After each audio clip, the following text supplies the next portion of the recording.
are three different ways that you've seen them combining these. The ammonium or the potassium nitrate and the sugar. One is they just 65% potassium nitrate, 35% sugar, dump it in the pan and cook it slow until it compiles, until it gets to a burnable point, which is almost like a paste. That burns great. Thing is, it didn't launch. It turns somewhat brown or off-white, dark off-white to a brown. I've even added the iron oxide, the rust. Didn't help. I think it degrades. As you cook it too long, it degrades.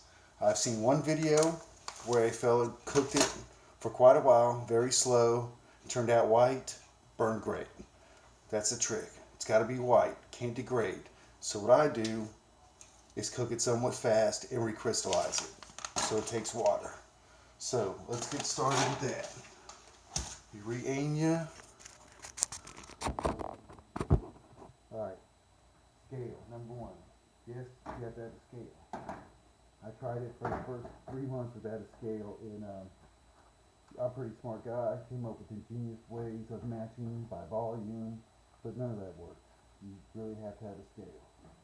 So we're going to turn it on, change the grams, and we pair that weight. Alright, so we zeroed out on that, and be small. Alright, so 65% to 35%, so we're going to go, not 6.5, because that won't quite be enough. We're going to go 13 grams.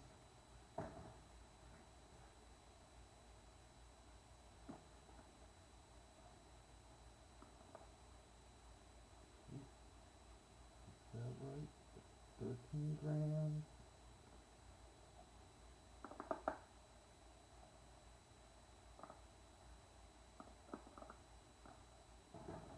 Alright, 13 grams. You go ahead and dump that in our pan. I use a small square one. Any pan would work. Just ask your wife first, because you don't want to ruin her shit. Alright, so 65%, 13 grams, that's 6.5 times 2. Now I'm going to do 3.5 times 2 the sugar, so that's 7 grams. Oh, perfect. Now 1 teaspoon is pretty much 7 grams. Alright, turn the stove on pretty low, on 4, and let me grab some water.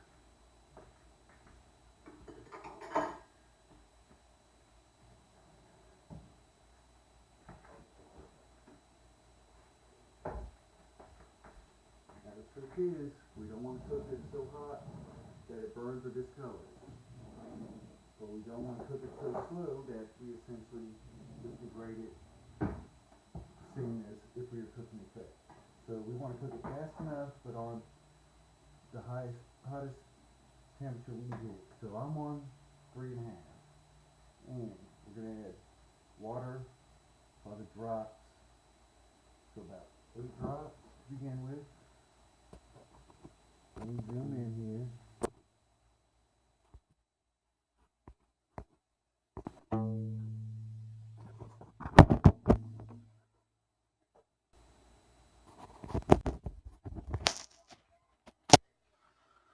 Alright, you see that? Yeah.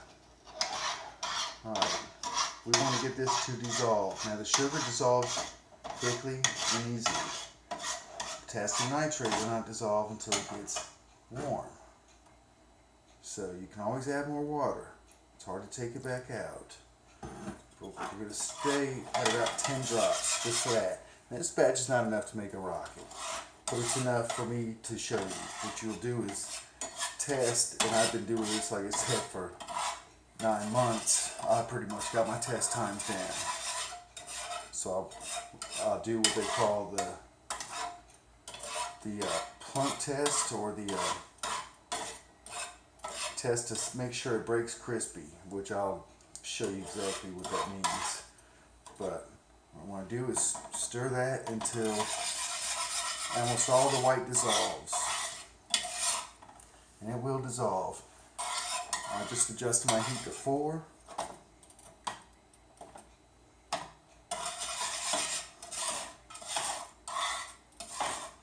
And what they mean by recrystallization is that you add water, dissolve it, and both sugar and potassium nitrate are both the crystals, so as it dries out, it will recrystallize, but it's going to recrystallize not together, because I don't think that that's how it works, but the sugar is actually going to coat the grains of potassium nitrate. And that's about as good as you can hope for. Now, it may very well mix completely, but I haven't read anything that leads me to believe that it actually does that. So there we go. And we want it to bubble a little bit. It's going to have tiny bubbles, and it's going to develop a film over top of it.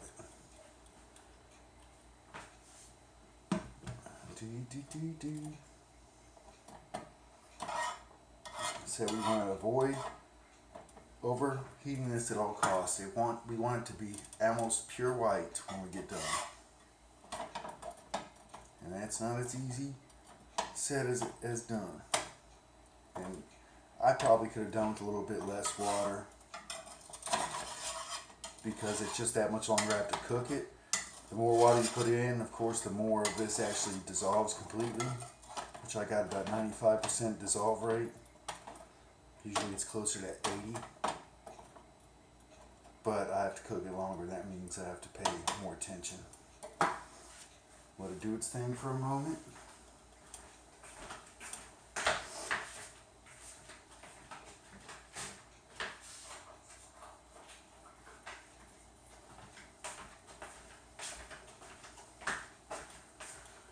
Alright, while that's cooking, let me show you the other important thing. You see it is starting to bubble and move. Alright. Now usually before you make a rocket, what you want to do first is start with cat litter, which is bentonite, which turns to clay. You want to grind it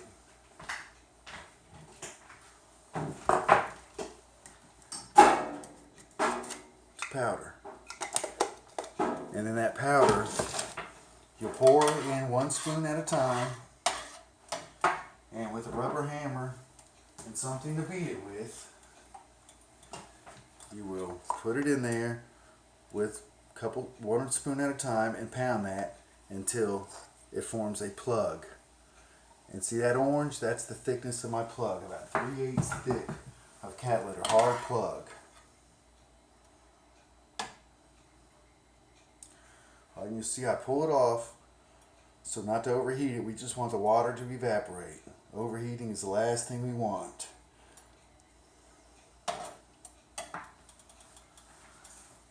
Alright, once we get that first plug in there, we'll fill that up. Now this won't be enough to fill it up, but I will show you there's only one design for a rocket nozzle. In any tube you use 3/4 of an inch or thicker in diameter, you need a nozzle. Turn it back to 3. Nozzle directs the gases. And like I said, the math is all the same. This angle and this angle are the two important ones. They're pretty set in stone from the space shuttle, scaled all the way down to these. Works about the same. I think it's like 35 to 68, something along those lines. But best, easiest way to do is to beat a plug in with something rounded. Beat a plug in with something that has a rounded end, which I just had a tool here.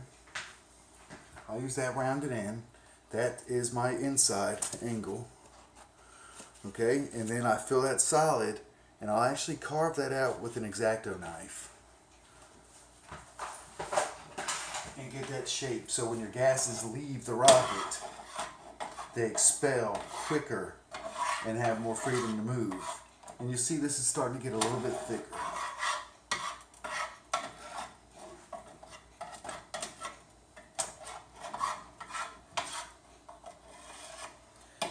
And that nozzle on the inside, where I showed that inside angle, like I said, I used the rounded. This is to funnel the gases into one point, which is also going to be a hole that you're going to drill through this. See where my plug is? You're going to drill a hole to about 1/2 inch before it hits that. Now for a 3/4 inch, I suggest a 3/8 hole. For a 1 inch tube, I suggest a 1/2 inch hole. The bigger the hole, the better. especially when you're beginning, because otherwise it can blow out the nozzles. It blows the nozzles out frequently, and it blows this head end out even more frequently. Make sure it's 3/8 of an inch, and make sure it's pounded in there pretty good. Because the last thing you want is go through all that work just to have your rocket launch, and then you hear a boom, and it shoots itself right back down. You see fire shoot out of both ends. And it happens. It happens a lot. Alright, one other thing I want to say about this is they say you can freeze it and hold it. My experience is shoot it right away within hours. It degrades that quick, and it also sucks up moisture. So in the wintertime, it sucks up moisture quickly. In the summertime, you have your air conditioner running if you keep it in the house, and your air conditioner actually pulls a lot of moisture out of the air. That's what it does. And in doing so, it keeps those relatively dry. Now, it'll still burn, don't get me wrong. This stuff will still burn a month or 2 months later. No problem catching it on fire. But it doesn't have enough force to launch, and that's the problem. Except for 6 months, and I probably have 21 videos showing 21 different failures on the launch pad, where it just sat there and burned. And you swear that you don't know why it didn't launch, that PVC is the wrong way to go because it's too heavy, but none of that's true. In the videos you see of people actually making it and launch, they know the trick. The trick is to keep this white. See how we're still white? Now this is where you start being careful. It's still thick, it's still thickening, but in order to get the water out, that pan still has some heat, so let's use that before we burn it. Turn it back up just a hair, and we want to smear it over the surface area, as much surface area as possible. You see it bubbling.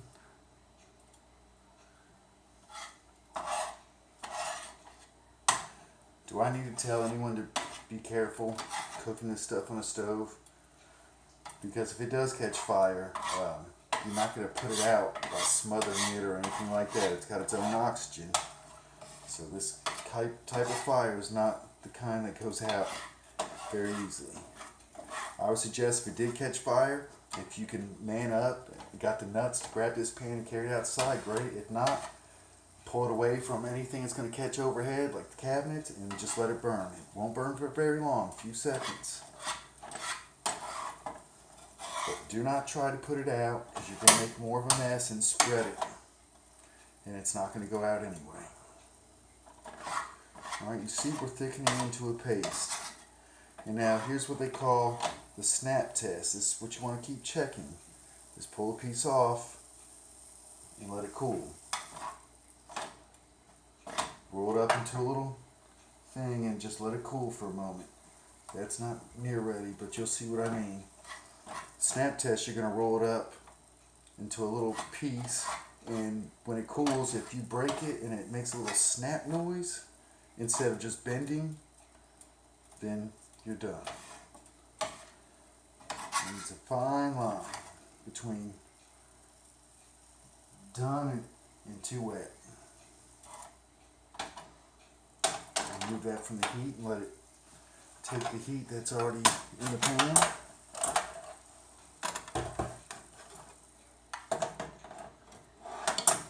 And I'm going to let this piece cool just to make sure.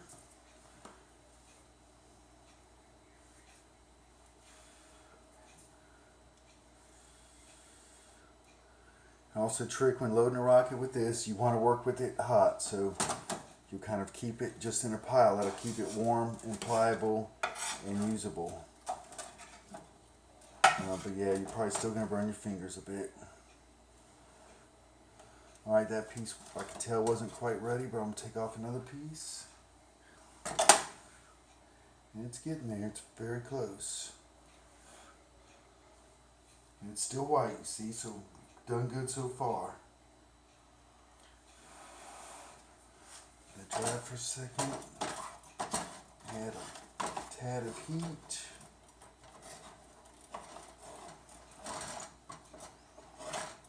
It smells like sweet flour almost. See how I just spilled a little bit right here? Better pick that shit up.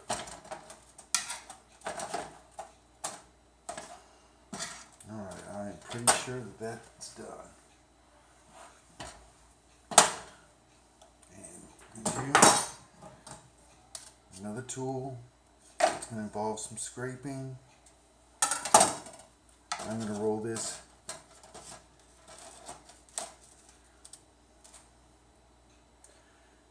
into one other snap test piece.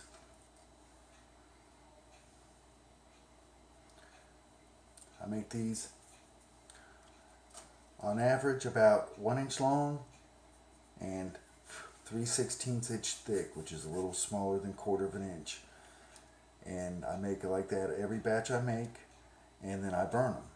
And it'll burn from one end to the other, but you will be able to tell with a little bit of time how good your fuel is by how it burns. You want it to burn fast.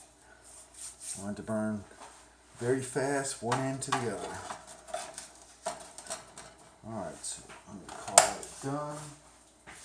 And just for this stuff, let me grab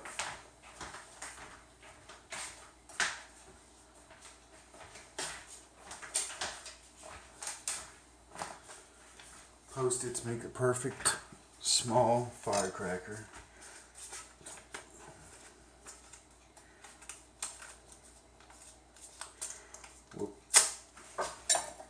Will Post-its actually launch? Not really. Sometimes they will, but they're too small to actually put that hole in, and it's getting cool.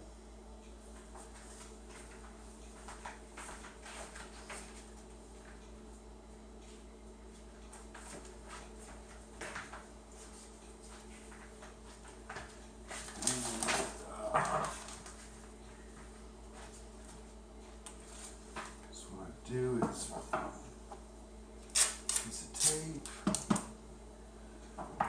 two post-its, roll them up over this, which is about 3/8.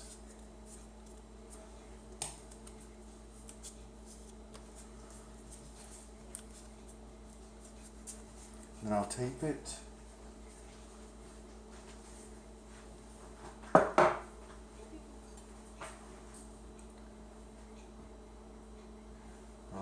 And this is not snapping yet, so put it right back on. And right back on number 3.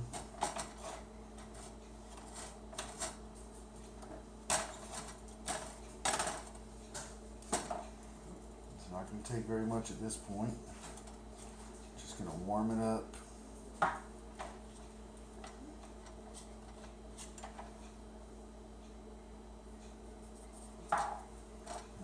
Warming.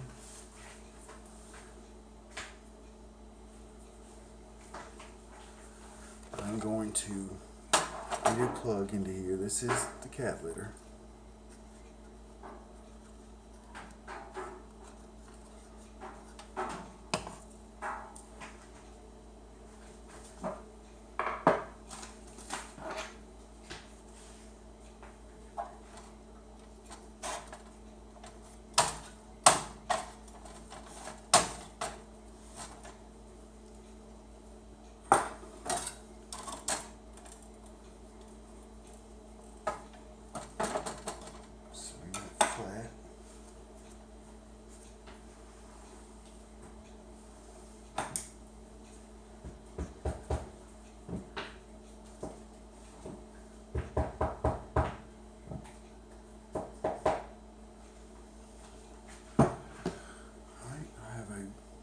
Plug in there. Plug.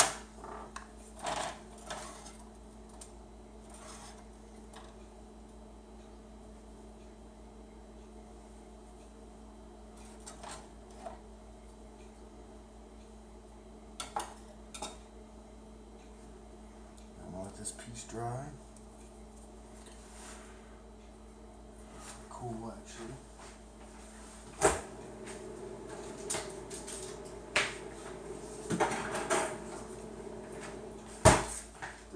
the freezer. I just want to get this cooled off as quick as possible, see how I got stuff still cooking.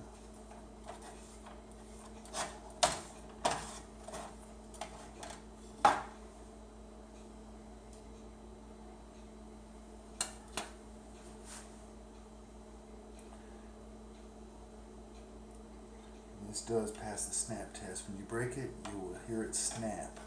It won't bend, it will just break and snap in half.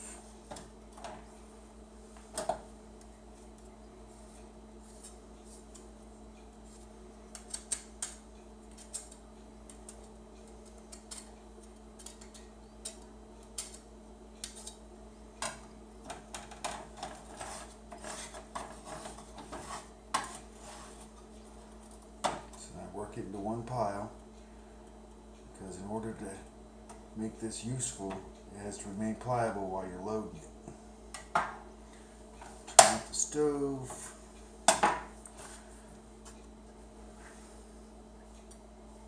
And then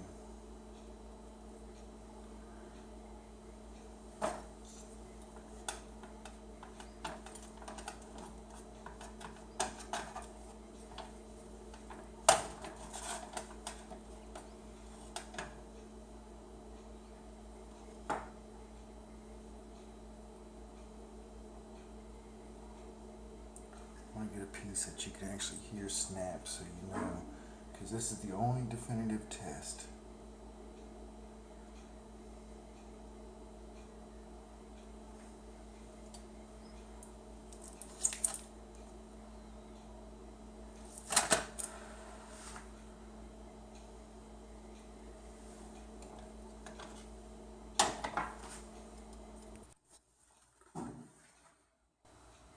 Alright, and we're going to load it.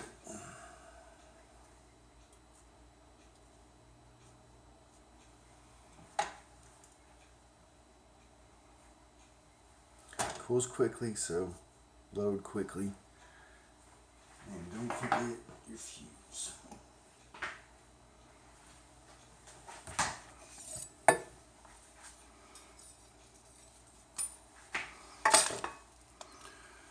Piece of Visco fuse. Put that in while it's still. I'll put it in a second.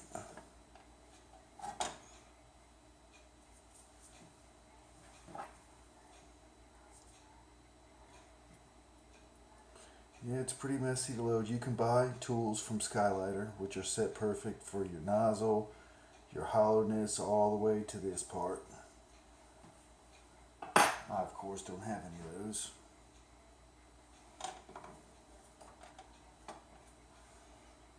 So I do the poke method.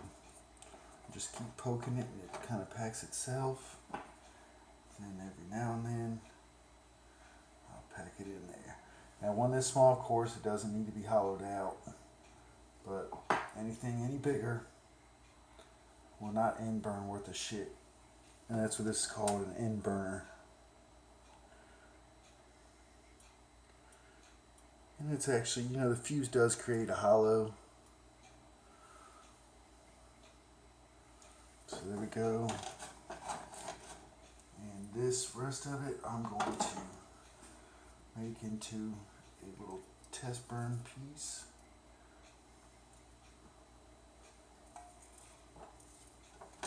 It is quite messy.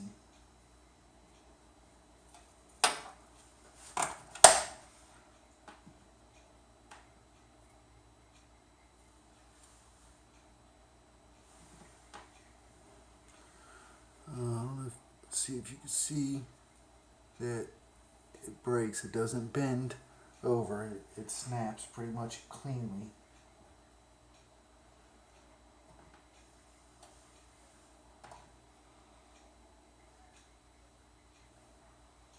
Alright, so let's go test these. You hear them clink. Not the sound you would think to be made by. They clink when you drop them.